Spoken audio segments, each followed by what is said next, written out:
आइए हम शुरुआत करते हैं वर्तमान राजनीति की दशा और दिशा। और राजेश शर्मा जी को परिचय देना मुझे नहीं लगता मुनासिब है। शहर में शायद ही ऐसा कोई आदमी होगा जो शिल्पी शब्द से परिचित ना हो। इंजीनियर कहलाना सब पहले ही पसंद करते थे, आज भी पसंद करते हैं। और पॉलिटिक्स में आए, बहुत दिनों से सेवा कर रहे हैं। बाकी सारी बातें तो आप इनके बारे में जानते हैं। तो वर्तमान राजनीति की दशा और दिशा। तो शर्मा जी, मैं पहले प्रश्न आपसे ये पूछना चाहता हूँ कि जिस लोकतंत्र की हम राजनीतिक दल दुहाई देते हैं और लोकतंत्र के लिए लड़ने की बातें करते हैं, जब स्वयं तो लोकतंत्र की बात आती है या आंतरिक लोकतंत्र की बात आती है राजनीतिक दल की, तो वो अभाव क्यों दिखता है? सबसे पहले तो विवेक जी, मैं आपको और आपकी टीम को इस बात के लिए आभार देता हूँ कि आपने एक बौद्धिक समागम किया और उसमें हमें आमंत्रित किया। और यहाँ बैठे हुए सभी प्रबुद्ध जनों को मैं नमस्कार करता हूँ। और इसके बाद आपने लोकतंत्र की बात की और व्यक्ति के अंदर के लोकतंत्र की बात की, व्यक्ति और आंतरिक पार्टियों का आंतरिक लोकतंत्र। देखिए, लोकतंत्र एक सहज मानव की स्वभाव प्रवृत्ति। लोकतांत्रिक मूल्यों को हम अपने में समावेश करके रखें, एक ऐसा आम सोचना व्यक्ति की होती है। हम अपने अंदर के अंतर्द्वंद में हमेशा सही और गलत के द्वंद में रहते हैं। इसमें हमारी जो लोकतांत्रिक बौद्धिकता है, वो कहीं न कहीं यह चीज आती है कि हम इम्पार्शियल होकर इन बातों को सोचते हैं और उसमें निर्णय लेते हैं। आंतरिक व्यक्ति कैसा है, उसका चरित्र कैसा है, कितना अधिक वो लोकतांत्रिक है, इसी से हमारे देश की लोकतंत्र की स्थापना। राजनीति में शिक्षित, समर्पित और ईमानदार लोगों का अभाव क्यों वर्तमान राजनीति में? देखिए, बात सही बात है, बड़ी चिंताजनक बात है कि वर्तमान समय में राजनीति में शिक्षित और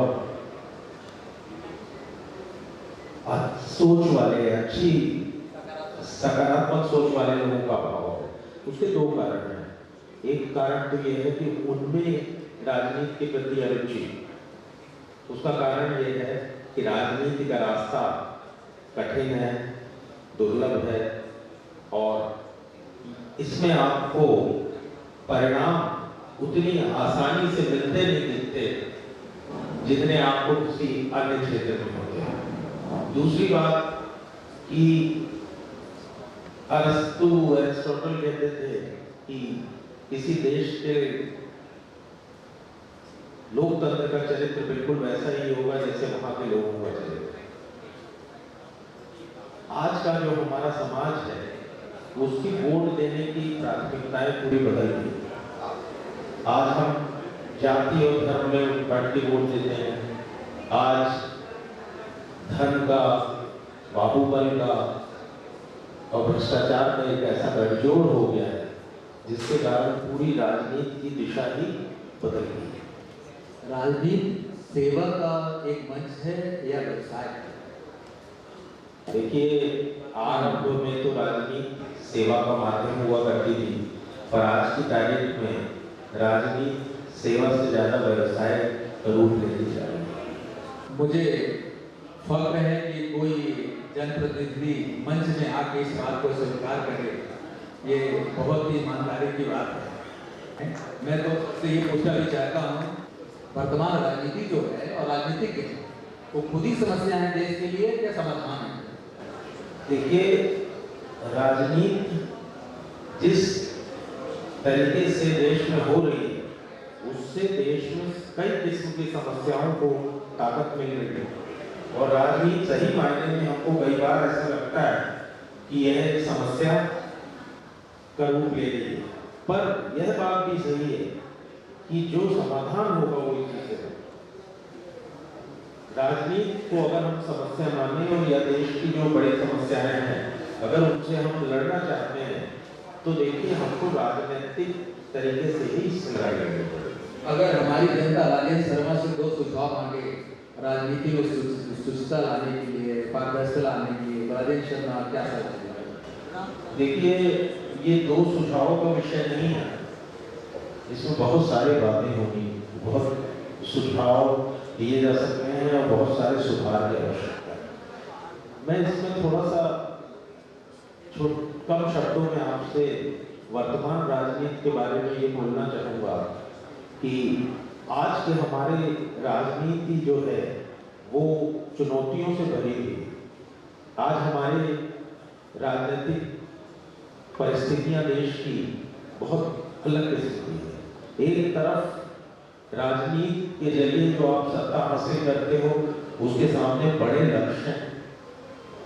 वो लक्ष्य है इस देश की सामाजिक और आर्थिक असमानता को दूर करना, हमारे लोकतंत्र को मजबूती प्रदान करना, हमारी संसदीय प्रणाली जो है उसको और ज्यादा जिम्मेदार बनाना, जवाबदेह बनाना और विपक्ष की भूमिका को देश में पुनः स्थापित करना, हमारे जो देश की आर्थिक स्थिति है उसको सुदृढ़ करना, हम लोग वैश्विक नजरिए से विश्व में हमको एक अच्छी स्थिति में प्रतिस्थापित करना, ये सब आप राजनीतिक ताकत के जरिए कर सकते हो। हमारे पर इसके साथ ही बहुत सारी चीजें राजनीति में अंदर समस्या है। आज हमारे देश में एक बड़ी समस्या है और वो है सांप्रदायिकता।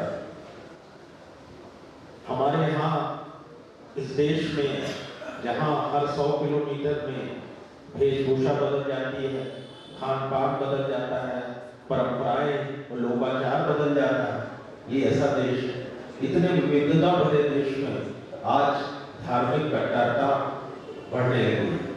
आज हमारे देश में जातिवाद और जाति एक राजनीति का बहुत बड़ा अस्त्र हो गया। हमारे देश में विपक्ष का मतलब सिर्फ विरोध करना रह गया। संसद चर्चा करने के लिए संसद के पास समय नहीं है। हमारी संसद जो है एक तरफा हो रही है, शक्ति चंद हाथों में केंद्रित हो रही है। हमारे देश का जो कॉन्स्टिट्यूशन कहता है, हमारा फेडरल स्ट्रक्चर, संघीय ढांचा, वो खतरे में है। आप फ्री बीज को कहाँ तक उचित मानते हैं राजनीति में? जो फ्री बीज का नया चलन चालू हुआ है, मुफ्त देने का, फ्री बीज का जो चलन अभी चालू हुआ है, इसको आप कहाँ तक उचित मानते हैं राजनीति में?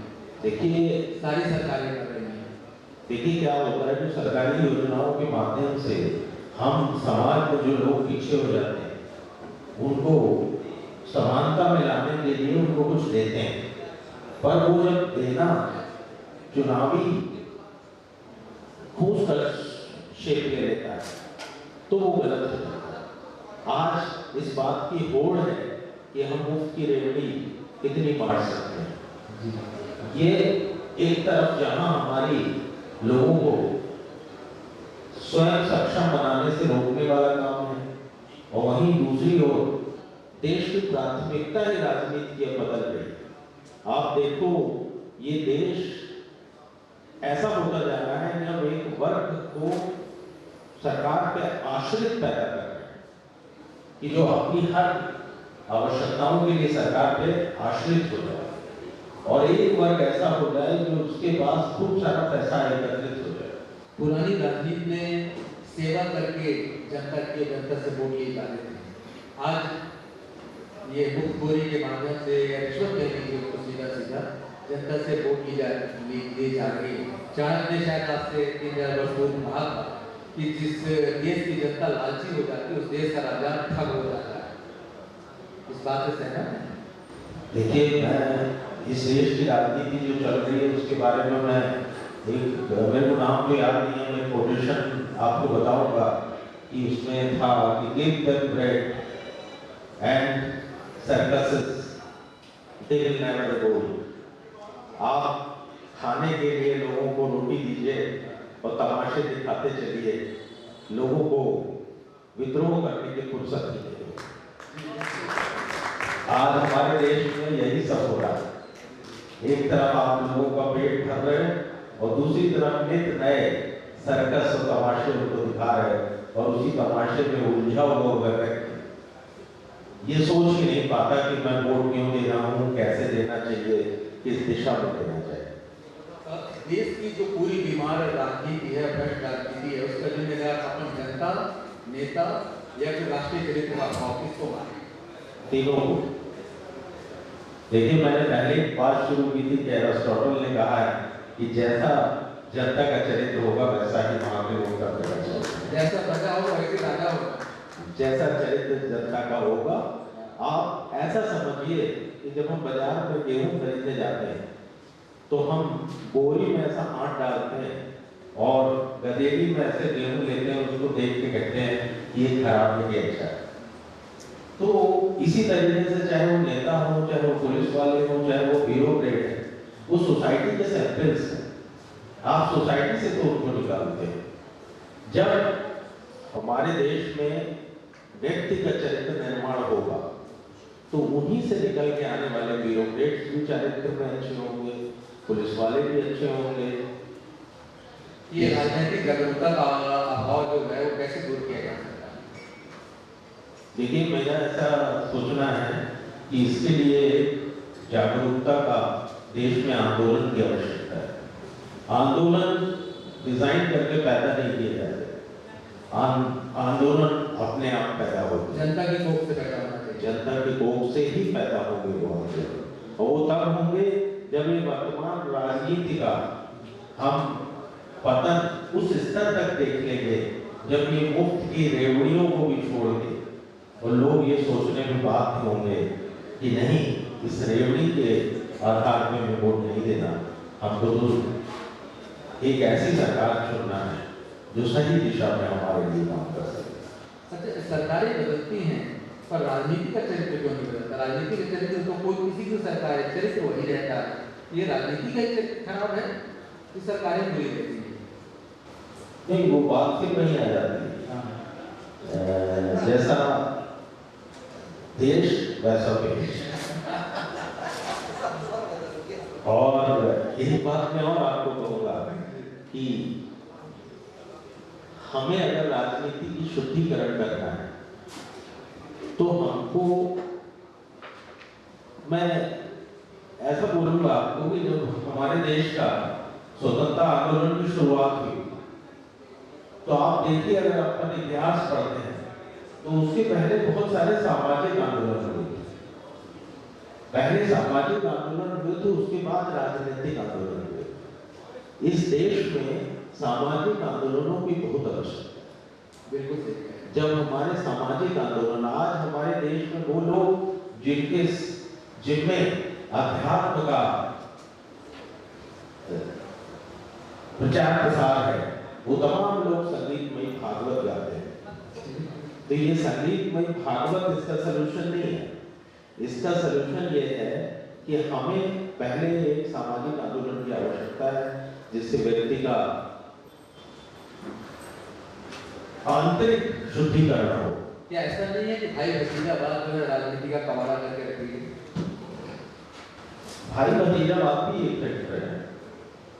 ये मैंने आपको बताया, ये सब चीजें, ये सारी बातें फैक्टर है। भाई भतीजावाद भी है, हमारे यहाँ वंशवाद भी है, बाहुबल और धन बल और भ्रष्टाचार का जो एक गठजोड़ है वो भी एक कारण है। एक बात मैं और आपसे कहना चाहूँगा कि इस देश में स्वतंत्रता के पहले भी हमारे देश में बहुत सारे धर्म थे। स्वतंत्रता के पहले भी हमारे यहाँ भिन्न भिन्न भाषाएं बोली जाती थी। हमारे यहाँ अलग अलग क्षेत्रों में लोग अलग अलग क्षेत्रीय तरीके से रहते थे। अलग अलग आर्थिक स्तर था, सामाजिक स्तर था। इन तमाम विषमताओं के बावजूद ये देश जो है, ये साझा लक्ष्य स्वतंत्रता, उसके लिए उसने अपने समर्पण, जो संकीर्णता थी, उसका त्याग किया। और समर्पित भाव से स्वतंत्रता के लिए हमने गांधी के नेतृत्व में संघर्ष किया। आज क्या हमारे राजनीतिक, हमारे बुद्धिजीवी, हमारा मीडिया, क्या कोई ऐसा लक्ष्य निर्धारित कर सकता है जो इस देश की संकीर्णता के प्रति लोगों के संकीर्णता का त्याग करने में लोगों को विवश करे? हम अपने धर्म से हटके सोचें, हम अपने जाति से हटके सोचें, हम अपनी आर्थिक विषमताओं से हटके सोचें और एक साझा लक्ष्य ऐसा इस देश के पास होना चाहिए जिस लक्ष्य के प्रति हम अपनी संकीर्णता को त्याग करके समर्पित हो सकें। क्या कहा जाता है democracy is the system of educated people. जो लोकतंत्र है वो शिक्षित व्यक्तियों का समाज होता है।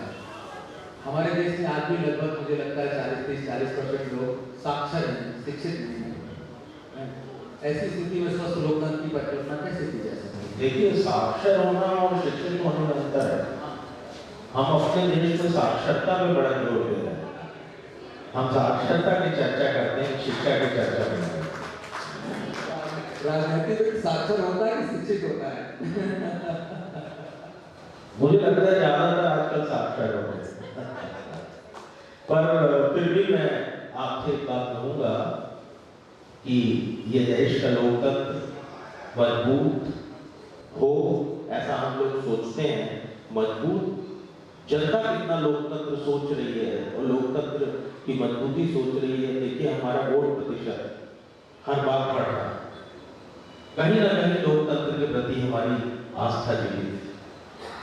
दुख की बात यह है कि हमारी संवैधानिक जो संस्थाएं हैं, इनको पगडू बनाया जाए। इनकी निष्पक्षता संदेह के घेरे में आ रही है। लोकतंत्र की लड़ाई तो सड़कों में लड़ी जाती है। लोकतंत्र की लड़ाई तो हमेशा सड़कों में लड़ी जाती है। लोकतंत्र की लड़ाई सड़कों पे लड़ी जाती है, बात आप सही बोल रहे हैं। देखिए, जनरली जितनी पॉलिटिकल पार्टीज होती हैं, उनका उद्गम जब वो बनी है तो किसी न किसी जन आंदोलन से पैदा होती है। चाहे भारतीय राष्ट्रीय कांग्रेस हो, जो स्वतंत्रता आंदोलन से जन्म ली हो, और चाहे हाल की आम आदमी की पार्टी हो, जो अन्ना आंदोलन से जन्म ले रही है। कम्युनिस्ट मजदूर आंदोलन से पैदा हो रही है, तो समाजवादियों का सामंतवाद के विरोध से पैदा होना होगा।